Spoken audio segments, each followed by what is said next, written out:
ইতিহাসের টুকিটাকি চ্যানেলে আপনাদের সকলকে স্বাগত জানাই। আজকে যে বিষয়টা আমি বলবো সেটা হলো ভারতে বিজ্ঞানের উন্নতিতে ইংরেজ ইস্ট ইন্ডিয়া কোম্পানির ভূমিকা। আমরা জানি যে ইংরেজ ইস্ট ইন্ডিয়া কোম্পানি ছিল মূলত একটি বাণিজ্যিক প্রতিষ্ঠান এবং খুব স্বাভাবিকভাবেই এই বাণিজ্যিক প্রতিষ্ঠানের মূল উদ্দেশ্যই ছিল ব্যবসায়িক মুনাফা লাভ। যদিও পরবর্তী ক্ষেত্রে এই ইংরেজ ইস্ট ইন্ডিয়া কোম্পানি ভারতে বাণিজ্য করতে এলেও বণিকের মানদণ্ড রাজদণ্ড রূপে দেখা দিয়েছিল, অর্থাৎ পলাশির যুদ্ধের পর এই বাণিজ্যিক প্রতিষ্ঠানটি ভারতের রাজনৈতিক ক্ষমতা অধিকার করেছিল। পরবর্তীতে ধীরে ধীরে সমগ্র ভারতেই তাদের আধিপত্য বিস্তৃত হয় এবং 1757 থেকে 1857 সালের মধ্যে প্রায় সমগ্র ভারতবর্ষই তাদের শাসনাধীনে চলে এসেছিল। প্রশ্ন হলো, এই কালপর্বে এই যে ইংরেজ ইস্ট ইন্ডিয়া কোম্পানির 100 বছর শাসনকালে ভারতে বিজ্ঞানের ক্ষেত্রে কোনো অগ্রণী ভূমিকা নিয়েছিল কিনা কোম্পানি, সেটাই আজকে আমাদের মূল আলোচ্য বিষয়। প্রথম দিকে অবশ্য ইংরেজ ইস্ট ইন্ডিয়া কোম্পানি সেইভাবে ভারতে বিজ্ঞান চিন্তার প্রসার বা আধুনিকতার মানদণ্ডে যে সিদ্ধান্তগুলি গ্রহণ করা উচিত সেগুলো গ্রহণ করেননি। প্রথাগত পদ্ধতিতেই যেভাবে প্রাক ঔপনিবেশিক ভারতবর্ষ শাসিত হচ্ছিল সেইভাবেই মূলত ভারতবর্ষকে ইংরেজ ইস্ট ইন্ডিয়া কোম্পানি শাসন করার চেষ্টা করেছিলেন। যদিও পরবর্তী পর্যায়ে নিজেদের প্রয়োজনেই, নিজেদের ব্যবসায়িক, আর্থিক এবং সামরিক প্রয়োজনেই তারা বেশ কিছু বৈজ্ঞানিক চিন্তা এবং বৈজ্ঞানিক সিদ্ধান্ত ভারতবর্ষের বিভিন্ন প্রান্তে কার্যকরী করার চেষ্টা করেছিলেন। প্রকৃতপক্ষে ইংরেজ ইস্ট ইন্ডিয়া কোম্পানির জন্ম আর ইউরোপে বিজ্ঞান বিপ্লবের সূচনা প্রায় একই সময় হয়েছিল। আমরা জানি যে 1600 খ্রিস্টাব্দে ইংল্যান্ডের পার্লামেন্টে একটি আইন দ্বারা ইংরেজ ইস্ট ইন্ডিয়া কোম্পানির জন্ম হয়েছিল। আবার এও জানি যে 17 শতকেই ইউরোপে বিজ্ঞান বিপ্লব হয়েছিল। সুতরাং বিজ্ঞানের সাথে ইংরেজ ইস্ট ইন্ডিয়া কোম্পানির কর্তাদের যে অঙ্গাঙ্গিক যোগসূত্র ছিল সে বিষয়ে কোনো সন্দেহ নেই। 1662 খ্রিস্টাব্দে যে রয়্যাল সোসাইটি অফ লন্ডন নামক প্রতিষ্ঠানটি প্রতিষ্ঠিত হয়েছিল তার সাথেও ইংরেজ ইস্ট ইন্ডিয়া কোম্পানির কর্মকর্তারা যুক্ত ছিলেন।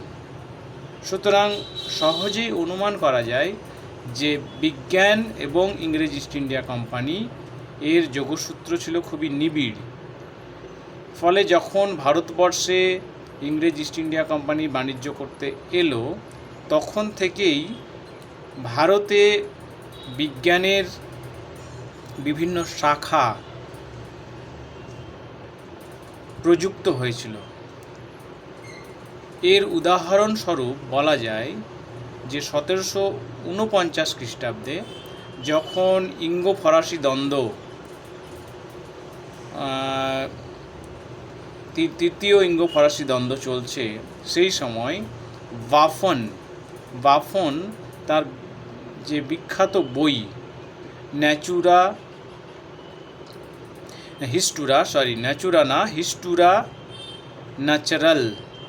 হিস্টুরা ন্যাচারাল এই গ্রন্থের প্রথম খণ্ড প্রকাশ করছেন। এই গ্রন্থে মূলত প্রাকৃতিক বিজ্ঞান ভারতে কিভাবে প্রযুক্ত হতে পারে বা ভারতীয়রা প্রকৃতিকে কিভাবে নিরীক্ষণ করে এবং ইংরেজরা ভারতীয় প্রকৃতিকে কিভাবে, ইংরেজ বা ইউরোপীয়রা ভারতীয় প্রকৃতিকে কিভাবে নিরীক্ষণ করেন সেই বিষয়টাই তুলে ধরার চেষ্টা করেছে। এরকম গ্রন্থ অনেক ইংরেজ ইস্ট ইন্ডিয়া কোম্পানির আমলে প্রকাশিত হয়েছিল। তার মধ্যে আরও একটা গুরুত্বপূর্ণ গ্রন্থ ছিল 1830 সালে প্রকাশিত লায়েলের প্রিন্সিপালস অফ জিওলজি। সুতরাং বোঝাই যাচ্ছে যে প্রাথমিক পর্বে ইংরেজ ইস্ট ইন্ডিয়া কোম্পানি মূলত জিওলজিক্যাল বা ভূতাত্ত্বিক এবং বোটানিক্যাল বা উদ্ভিদ বিজ্ঞানের ওপর অধিক মাত্রায় গুরুত্ব দিয়েছিলেন, এবং এই গুরুত্ব দেওয়ার পশ্চাতেও ছিল কিন্তু তাদের ব্যবসায়িক মুনাফা লাভের যে আকাঙ্ক্ষা সেটা। আমরা জানি যে এই সময় বিভিন্ন জিওলজিক্যাল সার্ভে বা ভূতাত্ত্বিক গবেষণার মাধ্যমে খনিজ সম্পদ আহরণের প্রচেষ্টা চলেছিল, এবং যার ফলস্বরূপই অষ্টাদশ শতকের শেষের দিকে ভারতে কয়লার আবিষ্কার হয়েছিল। ঊনবিংশ শতকের প্রথমার্ধে ধীরে ধীরে কয়লার পাশাপাশি মাইকা বা অভ্র, লোহা বা লৌহ আকরিক, খনিজ হীরা গোলকুন্ডা থেকে প্রভৃতি খনিজ সম্পদ আহরণের জন্য বিভিন্ন ভূতাত্ত্বিক গবেষণা শুরু হয়েছিল। 1840-এর দশকে ভূতাত্ত্বিক গবেষণার একটি সঠিক মানচিত্র নির্মাণ করা হয়েছিল। অন্যদিকে উদ্ভিদ বিজ্ঞানের প্রসারের জন্যও বিভিন্ন রকম উদ্যোগ গ্রহণ করা হয়েছিল। প্রকৃতপক্ষে ভারতীয় কাঠের চাহিদা ইউরোপে এবং ইংল্যান্ডে ব্যাপক মাত্রায় ছিল। ইংল্যান্ডের শিল্প বিপ্লবের দ্বিতীয় পর্যায়ে জাহাজ নির্মাণ শিল্প, রেলপথের বিস্তার তথা কারখানা ভিত্তিক যে শিল্পোৎপাদন, তার জন্য প্রচুর কাঠের গুঁড়ির প্রয়োজন ছিল। সেই কাঠ ভারত থেকেই মূলত ইংরেজ ইস্ট ইন্ডিয়া কোম্পানি সরবরাহ করত। ফলে কোন এলাকায় কোন গাছ বেশি পরিমাণে পাওয়া যায় এবং কোন গাছের কাঠ বা গাছের গুঁড়ি ইংল্যান্ডের শিল্প বিপ্লবের প্রয়োজনে ব্যবহৃত হতে পারে, সেই বিষয়গুলো জন্যই কিন্তু এই বোটানিক্যাল সার্ভে বা উদ্ভিদ বিজ্ঞানের যে অনুসন্ধান তার উপর অধিক গুরুত্ব দেওয়া হয়েছিল। তো এই কারণেই বলা হয় যে মেডিকেল বা চিকিৎসা বিজ্ঞান এবং পদার্থবিদ্যা বা ভৌতবিদ্যা, ফিজিক্স, রসায়নবিদ্যা, কেমিস্ট্রি, এই বিষয়গুলোর উপর কিন্তু ইংরেজ ইস্ট ইন্ডিয়া কোম্পানি তেমন গুরুত্ব দেয়নি। কারণ এই বিজ্ঞানের শাখাগুলো খুব বেশি লাভজনক ছিল বলে তারা মনে করতেন না। ফলে সহজেই অনুমান করা যায় যে ভারতে বিজ্ঞানের উন্নতি বা বিজ্ঞানের প্রসার ইংরেজ ইস্ট ইন্ডিয়া কোম্পানির একেবারেই উদ্দেশ্য ছিল না। এতৎসত্ত্বেও বেশ কিছু বৈজ্ঞানিক প্রতিষ্ঠান ইংরেজ ইস্ট ইন্ডিয়া কোম্পানির আমলেই প্রতিষ্ঠিত হয়েছিল ভারতের বিভিন্ন প্রান্তে, যেগুলো পরবর্তী ক্ষেত্রে ঔপনিবেশিক ভারতে তথা ঔপনিবেশিকোত্তর ভারতে বিজ্ঞানের অগ্রগতিতে গুরুত্বপূর্ণ অবদান রেখেছিল। প্রথমেই যে প্রতিষ্ঠানের কথা বলতে হয় সেটা হলো কলকাতার SSKM হসপিটাল বা পিজি হসপিটাল নামে যা বেশি পরিচিত। 1770 খ্রিস্টাব্দে এই পিজি হসপিটাল গড়ে তোলা হয়েছিল মূলত ইংরেজ ইস্ট ইন্ডিয়া কোম্পানির কর্মকর্তা, সামরিক বাহিনীর প্রধান এবং অন্যান্য সামরিক কর্মচারীদের চিকিৎসার জন্য। প্রকৃতপক্ষে পাশ্চাত্যের যে চিকিৎসা পদ্ধতি তা যেহেতু ভারতে প্রচলিত ছিল না, সেই জন্য ভারতীয় চিকিৎসা পদ্ধতিতে তারা খুব বেশি ভরসা করতেন না। পাশ্চাত্যের চিকিৎসা পদ্ধতি অনুযায়ী যাতে ইংরেজ ইস্ট ইন্ডিয়া কোম্পানির কর্মকর্তাদের চিকিৎসা করা হয়, সেই জন্যই এই পিজি হসপিটাল বা প্রেসিডেন্সি জেনারেল হসপিটাল গড়ে তোলা হয়েছিল। এছাড়াও চিকিৎসা বিজ্ঞানের ক্ষেত্রে খুব বড় দৃষ্টান্ত ছিল 1835 খ্রিস্টাব্দে ক্যালকাটা মেডিকেল কলেজ বা সিএমসির প্রতিষ্ঠা।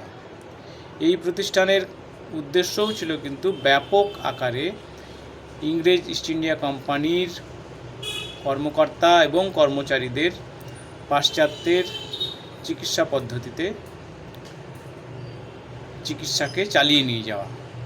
ফলে চিকিৎসা বিজ্ঞানের ক্ষেত্রে এই দুটি প্রতিষ্ঠান পরবর্তী পর্যায়ে ভারতে চিকিৎসা বিজ্ঞানের উন্নতির ক্ষেত্রেও কিন্তু ব্যাপক অগ্রগতি ঘটিয়েছিল। এছাড়া উদ্ভিদ বিজ্ঞানের ক্ষেত্রে বলা যায় যে হাওড়ার শিবপুরে অষ্টাদশ শতকের শেষের দিকে বোটানিক্যাল গার্ডেন গড়ে তোলা হয়েছিল। ঊনবিংশ শতাব্দীতে যে বোটানিক্যাল গার্ডেন আরও সমৃদ্ধ হয়েছিল এবং বিশ্বের বিভিন্ন প্রান্ত থেকে বিভিন্ন ধরনের উদ্ভিদ নিয়ে এসে এখানে রোপণ করা হয়েছিল, যার ফলস্বরূপ কিন্তু এক বিচিত্র ধরনের উদ্ভিদ এখানে গড়ে উঠতে থাকে। আজও এই বোটানিক্যাল গার্ডেন অবস্থিত এবং এর মহিমা বা গরিমা আজও বিস্তৃত হয়েছে। সুতরাং এই বোটানিক্যাল গার্ডেন প্রতিষ্ঠার ক্ষেত্রেও ইংরেজ ইস্ট ইন্ডিয়া কোম্পানির ভূমিকা ছিল। এছাড়া হাওড়া শিবপুরের ইঞ্জিনিয়ারিং কলেজ প্রতিষ্ঠা, রুড়কির ইঞ্জিনিয়ারিং কলেজ প্রতিষ্ঠা প্রভৃতি ক্ষেত্রেও ইংরেজ ইস্ট ইন্ডিয়া কোম্পানির ভূমিকা ছিল। এবার এই ইংরেজ ইস্ট ইন্ডিয়া কোম্পানির নিজস্ব উদ্যোগে যে প্রতিষ্ঠানগুলো, তাতে ভারতীয়দের কি ভূমিকা ছিল সেটাও খানিকটা বলা দরকার। ভারতীয়রা প্রথম দিকে ইংরেজরা ভারতীয়দের মনে করত যে কুসংস্কারাচ্ছন্ন এবং অবৈজ্ঞানিক জীবনধারায় বিশ্বাসী, বিজ্ঞান কেন্দ্রিক বা বিজ্ঞান মনস্ক চিন্তাভাবনা ভারতীয়দের নেই বলেই তারা মনে করতেন। ফলে ভারতীয়দের উপর ইংরেজ ইস্ট ইন্ডিয়া কোম্পানির খুব বেশি ভরসা ছিল না। এতৎ সত্ত্বেও ভারতে যখন ইংরেজ ইস্ট ইন্ডিয়া কোম্পানি বিভিন্ন বৈজ্ঞানিক প্রতিষ্ঠান গড়ে তুলছেন বা বিজ্ঞানের প্রসার ক্রমশ বিস্তৃত হচ্ছে, সেই সময় ভারতীয়দের মধ্যেও কিন্তু ধীরে ধীরে সচেতনতা গড়ে উঠতে থাকে। অর্থাৎ পাশ্চাত্যের যে বিজ্ঞানের ধারণা সেটা ভারতীয়রাও ধীরে ধীরে গ্রহণ করতে থাকে। গুলাম মোহাম্মদ এর কথা বলা যায়, যিনি 1770-এর দশকে ইংরেজদের সহযোগী হিসাবে কাজ শুরু করছেন এবং সেই জন্য প্রথম পর্যায়ে বিজ্ঞানের প্রসারে ভারতীয়দের ভূমিকাকে মুন্সি পর্যায় বলা হয়। অর্থাৎ ভারতীয়রা সেইভাবে কোনো সরাসরি পদক্ষেপ গ্রহণ করছে না। এই মুন্সি পর্যায়ে গুলাম মোহাম্মদের মতো ব্যক্তি, মুষ্টিমেয় কয়েকজন ব্যক্তি, যারা ইংরেজদের সহযোগী হিসাবে, সহকারী হিসাবে বিজ্ঞানের প্রসারে অবদান রাখছেন। কিন্তু 1813 সালের যে সনদ আইন, তারপর থেকে যে নতুন সংস্কৃতি ভারতে লক্ষ্য করা যায়, সেই সময় থেকে বাবু সম্প্রদায় বিজ্ঞানের প্রসারে গুরুত্বপূর্ণ ভূমিকা নেয়। অর্থাৎ মুন্সি পর্যায় থেকে এই যে বাবু পর্যায়ের উন্নয়ন বা পরিবর্তন, এটা কিন্তু অনেকটাই শিফট করে দেয় বা পরিবর্তন করে যায় ইংরেজি শিক্ষার প্রসার। এই পর্যায়ে বাবু সংস্কৃতিতে বিশ্বাসী এমন বিজ্ঞানীদের মধ্যে রাধানাথ সিকদারের কথা বিশেষভাবে উল্লেখ করা যায়। এরকম বিজ্ঞানী অনেকেই ছিলেন যারা বাবু সংস্কৃতিতে বিশ্বাস করে বা বাবু সংস্কৃতিকে অনুসরণ করে ভারতে বিজ্ঞানের প্রসারের চেষ্টা করছেন। প্রকৃতপক্ষে 1813 সালের যে চার্টার অ্যাক্ট বা সনদ আইন, সেখানে যে বলা হয়েছিল প্রতি বছর শিক্ষার প্রসারের জন্য 1 লক্ষ টাকা ব্যয় করা হবে, তো সেখানেও কিন্তু বিজ্ঞান চিন্তা, বিজ্ঞান শিক্ষার প্রসারের ওপরেই অধিক গুরুত্ব দেওয়া হয়েছিল। যদিও 1835 সালের যে মেকলে মিনিট, সেই মেকলে মিনিটে কিন্তু সেইভাবে বিজ্ঞানের প্রসারের কথা বলা হয়নি। সেখানে মূলত ইংরাজি শিক্ষার প্রসারের কথা বলা হয়েছিল, পাশ্চাত্য সংস্কৃতিকে ভারতীয়দের মধ্যে চাপিয়ে দেওয়ার কথা বা চাপিয়ে দেওয়ার একটা ষড়যন্ত্র করা হয়েছিল। সেখানে ভারতীয়দের বিজ্ঞান মনস্ক করে তোলা বা ভারতে বিজ্ঞানের উন্নতি, এই বিষয়টা কিন্তু তেমন গুরুত্ব পায়নি। এতৎ সত্ত্বেও বলা যায় যে 1757 থেকে 1857 সাল পর্যন্ত যে দীর্ঘ 100 বছরের ইংরেজ ইস্ট ইন্ডিয়া কোম্পানির শাসন, সেই সময় ইংরেজ ঔপনিবেশিক শাসনের মূল বৈশিষ্ট্য ছিল শোষণমূলক। এতৎ সত্ত্বেও তারা নিজেদের প্রয়োজনে, নিজেদের সামরিক ব্যবস্থার উন্নতির কথা ভেবে বিভিন্ন ভৌগোলিক অগ্রগতি, ভৌগোলিক গবেষণা এবং অর্থনৈতিক মুনাফা লাভের কথা ভেবে ভূতাত্ত্বিক এবং উদ্ভিদ বিজ্ঞানের প্রসার ভারতে প্রকৃতপক্ষে বিজ্ঞান চিন্তার, বরং বলা ভালো পাশ্চাত্যের বিজ্ঞান চিন্তার প্রসারে গুরুত্বপূর্ণ অবদান রেখেছিল। এছাড়া